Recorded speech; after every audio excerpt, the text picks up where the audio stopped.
Imagine waking up to find a handprint burned into your skin, a mark that shouldn't be there. Then, late at night, a shadowy figure appears on your security camera, standing silently just outside your door, watching. No explanation. No warning. Just the chilling proof that something unseen is inside your home with you. What would you do when the technology meant to keep you safe starts showing things you cannot explain? Tonight, you'll hear a story that will grip you with fear and confusion. A story caught on camera, but beyond understanding. Before we begin, don't forget to follow and support this channel for more real-life horror stories that will keep you on the edge of your seat. I didn't think much of it at first. Just a cheap security camera system I grabbed off a Black Friday deal. Motion activated, with cloud storage, 2 cameras for the front and back porch. My wife Claire works night shifts at the hospital, and lately, there's been talk around the neighborhood. Cars getting rummaged through, packages vanishing. Figured it couldn't hurt. The setup was easy. Mount it, sync it to the app, done. The first few days were exactly what you'd expect. Squirrels. Delivery trucks. A raccoon knocking over the trash bin like some drunk idiot looking for leftovers. I reviewed the clips mostly out of boredom. Just something to do between freelance gigs. And then came the first weird one. It was Thursday night. Claire was at work. I was up late, working on a logo design. Around midnight, I got the usual motion alert. I tapped into the live feed expecting to see the mailman or the neighbor's cat. Instead, I saw nothing. Just the porch light, flickering slightly. Dead still. I clicked into the clip. The video started with a quiet flash of static, then showed a figure already standing on the porch. Not approaching. Not walking in. Already there. It was blurry, like the lens fogged up right at that moment. But there was definitely a person, tall, thin, maybe female. Wearing something loose, maybe a gown or a dress. No face I could make out. They were standing just inches from the door, facing it. Not moving. Just standing. The footage ended after 8 seconds. The camera never picked up the figure arriving. No motion trigger until they were already in frame. I rewound. Nothing. Forward. Nothing. Just static, then her. I stared at the footage for a long time. Maybe it was a bug. A camera glitch. I told myself that. I even laughed a little. I mean, these things aren't perfect, right? Still, I left the porch light on when I went to bed. Just in case. At 3:17 a.m., my phone buzzed again. Another motion alert. I rolled over, half asleep, and opened the app. No new footage. No new clip. Just the alert. I got up and checked the porch. Nothing was there. But when I went back to bed, the air felt colder. And I couldn't shake the feeling that someone had been waiting on the other side of that door. The next day, I tried to write it off. Maybe the camera bugged out, or someone was playing a prank. The neighborhood had a few teenagers who liked to mess with Halloween decorations. Maybe this was their new thing. Claire laughed when I told her about it, said I needed to stop watching horror clips before bed. But something about it kept nagging at me. That night, I made sure everything was set. Cameras charged. App notifications on. I even set the system to record longer clips. I wanted proof. Or peace of mind. At exactly 3:17 a.m., my phone vibrated on the nightstand. Motion detected, front porch. I sat up straight. My heart was already pounding. I tapped the alert and opened the live feed. This time, she was clearer. The figure was standing in the same spot as before, facing the door. Still. Unmoving. Only now, I could make out more detail. She was barefoot. Her dress hung off her shoulders like it was soaked. Her skin was pale. Not just white, gray. And where her eyes should have been, there were just deep, black hollows. She wasn't looking at the camera. She was looking at the door. At me. I didn't think. I grabbed a flashlight and ran to the front door. Swung it open. Nothing. The porch was empty. Cold air drifted in, and the neighborhood was silent. Not even the usual hum of a passing car. I stepped outside, checked the camera. Still nothing. But when I came back in and reviewed the clip, there was something new.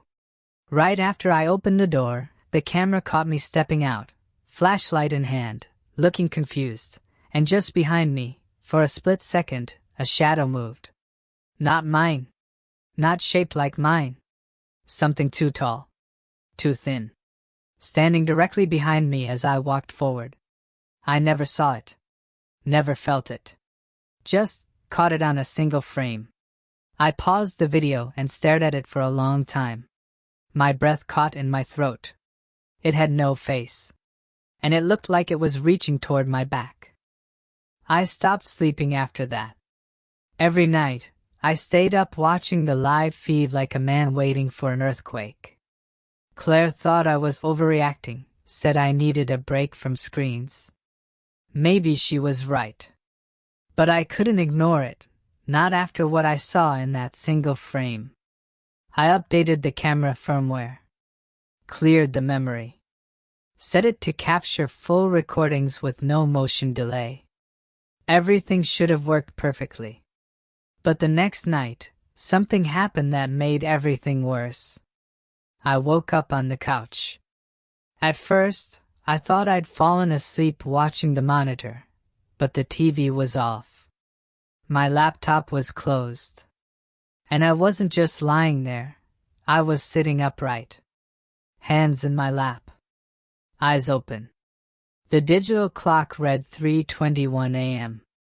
I stood slowly, my body stiff and cold.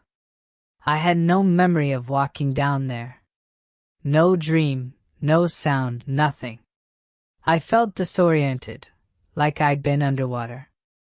I rushed to check the camera footage. The timeline skipped. From 3:15 to 3:19, there was nothing. No recording. Just a 4-minute gap like someone had cut the tape. But right before the gap, the footage showed me walking downstairs.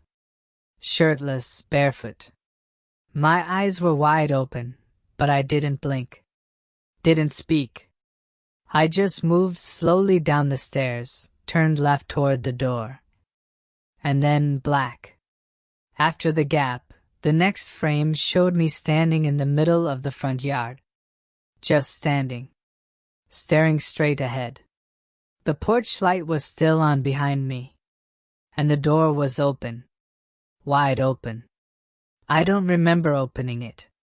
I don't remember stepping outside. I don't remember anything. That day, I installed a third camera, inside the house, facing the front door. I didn't tell Claire.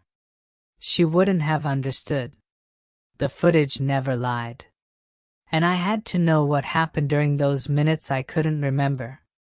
I had to know what was coming inside. The indoor camera was discreet. I placed it up on a shelf in the living room, just above eye level, angled toward the hallway and the front door. Claire didn't even notice it when she got home from her shift that morning. That night, I pretended to sleep. Blanket pulled up. Eyes half closed. Phone in my hand with the feed running in the background. I told myself I wouldn't fall asleep, but sometime after 2 a.m., everything went black. When I woke up, the house was quiet. Still. I sat up. 3:43 a.m. I checked the phone. 3 notifications. All between 3:12 and 3:18. I didn't even hesitate. I opened the indoor feed first. At 3:11, I was in bed. Not moving. At 3:13 I sat up. Only it didn't look like me. Not exactly. Same hair, same build, but my posture was too rigid. My head didn't tilt or shift like it normally would. I just sat there, motionless, like a puppet waiting for a signal. And then I stood. But the camera didn't follow me. Because in the hallway, something else moved. Another figure. A man, tall and thin, wearing dark clothes that looked faded, almost damp. His face was turned just enough to catch the edge of the frame, but it was wrong. His mouth looked too wide. His eyes were shut, or maybe not even there. He was standing just inside the front door. The door hadn't opened. There was no motion alert. He was just there.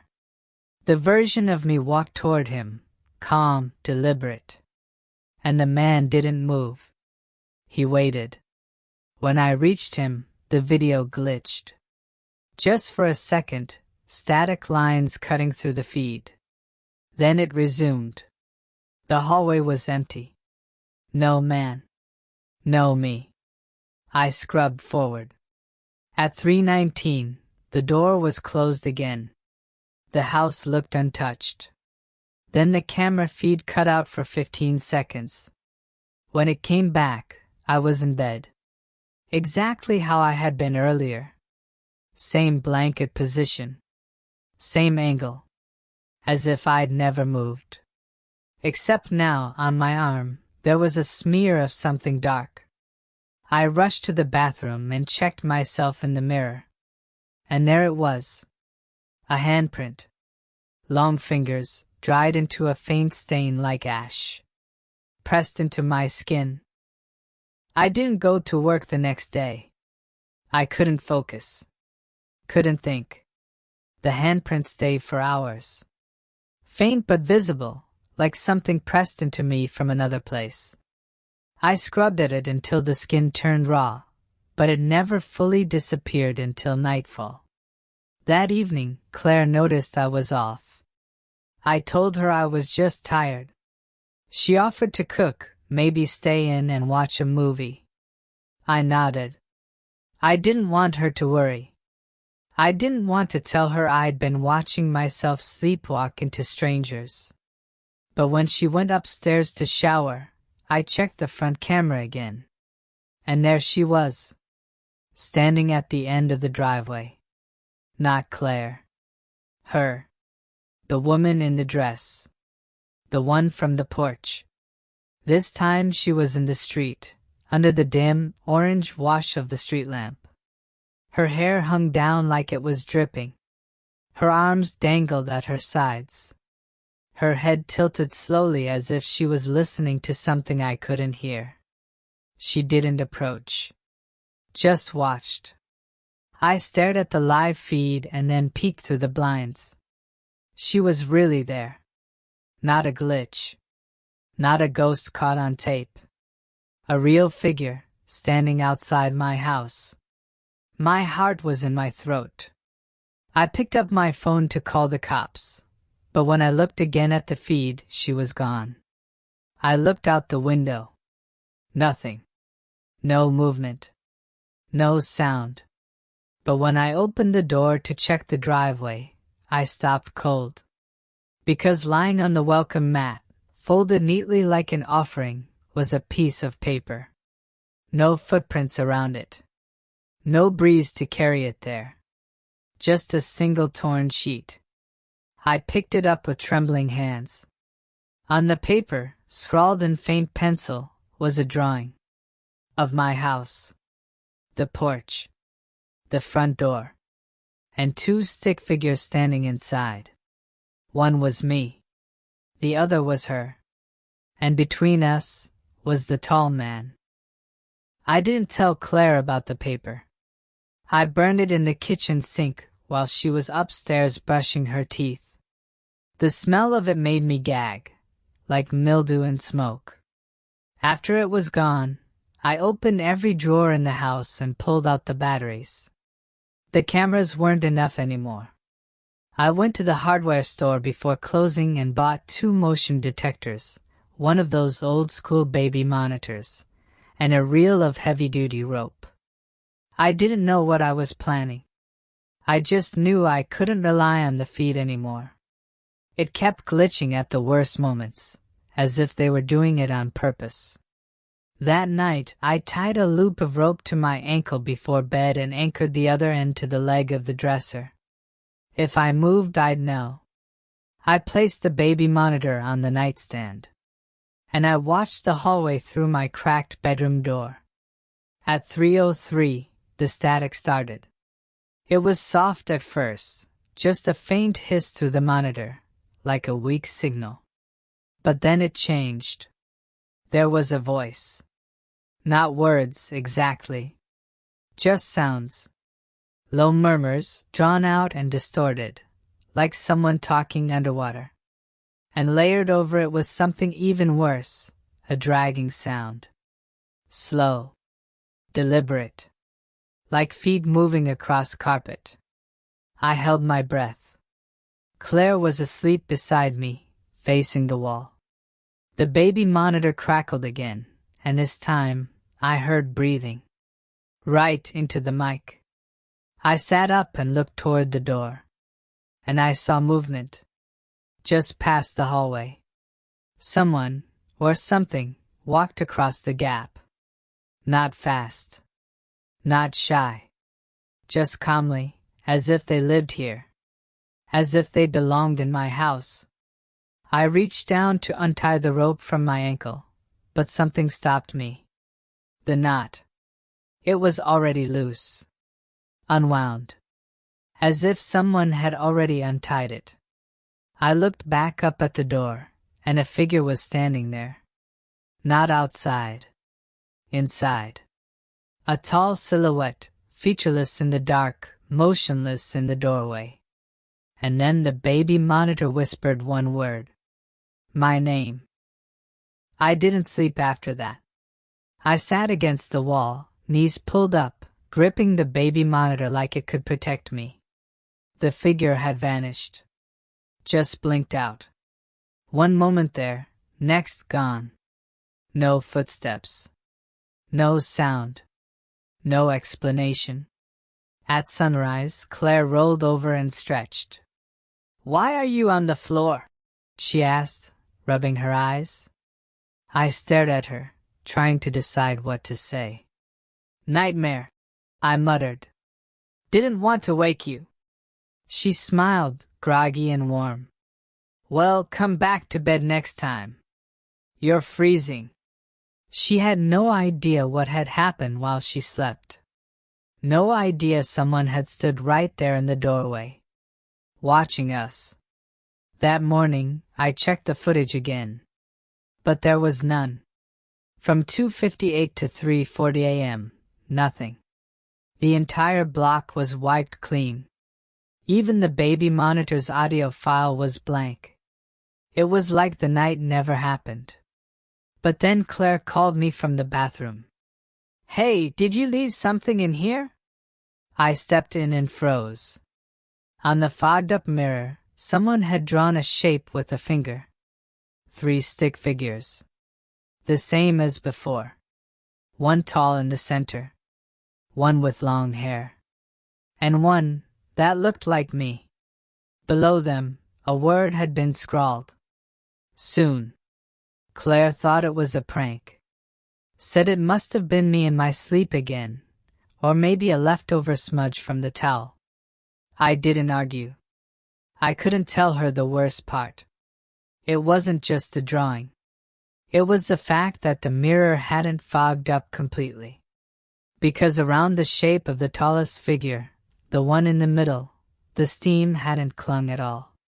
Like something had stood there. Watching. Breathing. I started leaving the lights on at night. All of them. The hallway, the porch, the stairwell.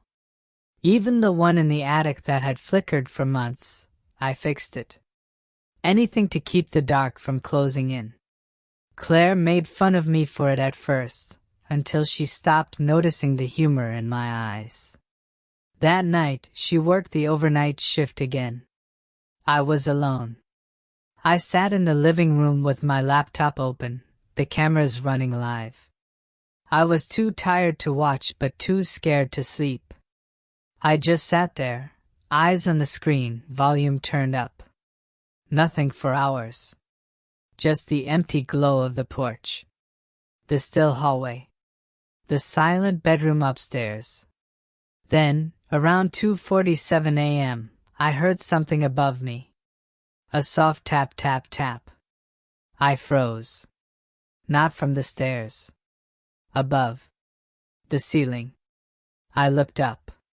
The sound continued, slow and uneven. Like someone crawling. I turned on my phone camera and aimed it at the ceiling. Nothing. I grabbed the step stool and climbed up, pressing my ear against the drywall. Silence. But when I stepped back down and angled my flashlight across the ceiling's surface, I saw them. Smudges. Footprints. Dark, uneven, barefoot prints running from one end of the ceiling to the other, like something had walked upside down across my house. I ran to check the attic. It was empty. No dust disturbed. No broken boards. No sign of life. But when I turned to head back down the ladder, I noticed the smell. Wet earth. Like soil after rain. And there, on the attic floor, just near the opening, was something small and metallic. I picked it up carefully. A camera lens. One of mine. Ripped clean from its socket. I rushed downstairs and checked the hallway cam. It was still there. But when I looked into the feed, the image wasn't of the hallway anymore. It was my face. My own face, inches from the lens, eyes wide, mouth slightly open. Except I hadn't moved. And I wasn't looking into the camera. The feed wouldn't stop showing my face. Even after I unplugged the hallway cam, closed the app, restarted my phone, every time I reopened it, the live stream returned to that same image. My own face. Frozen. Blank. Staring. I couldn't tell if it was me from earlier. Or something wearing my face. I finally powered off the phone and stuffed it in a drawer. But the sense of being watched never left. By noon, I started hearing sounds under the floor. It wasn't mice. It wasn't pipes. It was deliberate. Scraping. Fingernails dragging against wood. A slow tapping rhythm, like someone spelling something out. Tap tap, tap tap tap. It moved under the walls, beneath the bed, under the kitchen floor. I followed the noise across the house until it stopped in the laundry room. The hatch to the crawl space was half open. I'd never been down there. The house inspector said it was too cramped, probably just old ducts and insulation. But when I opened the hatch all the way and shined my flashlight inside, I saw something strange. Something new. A hole. Roughly dug, too clean to be natural. It was just large enough for someone to fit through if they crawled. And around the edge of it were markings. Not carvings, scratches. Deep, ragged gouges in the wood. As if something had clawed its way up. I backed away. Closed the hatch. But then I noticed the laundry room door behind me had shut. I hadn't closed it. The knob clicked softly into place. And from underneath the door, a shadow passed. Slow and crawling. I ran upstairs and locked myself in the bedroom. Sat on the floor with my back to the wall, listening. I didn't sleep. Not even when the knocking started again at 3:07. This time from inside the vents. Short taps, perfectly spaced. I turned toward the wall vent above the bed, heart pounding. And through the slats I saw it. An eye. wide, unblinking, watching me. I couldn't stay in that room any longer. The eye vanished as quickly as it had appeared. I gathered every device I had, phones, cameras, baby monitors, and set them all up in the bedroom. If it wanted to show itself, I was going to catch it. Claire came home early that morning. She found me asleep on the floor, surrounded by glowing screens. I didn't tell her everything. I just said, "Something's wrong. I need to know what." That night, I played the recordings back.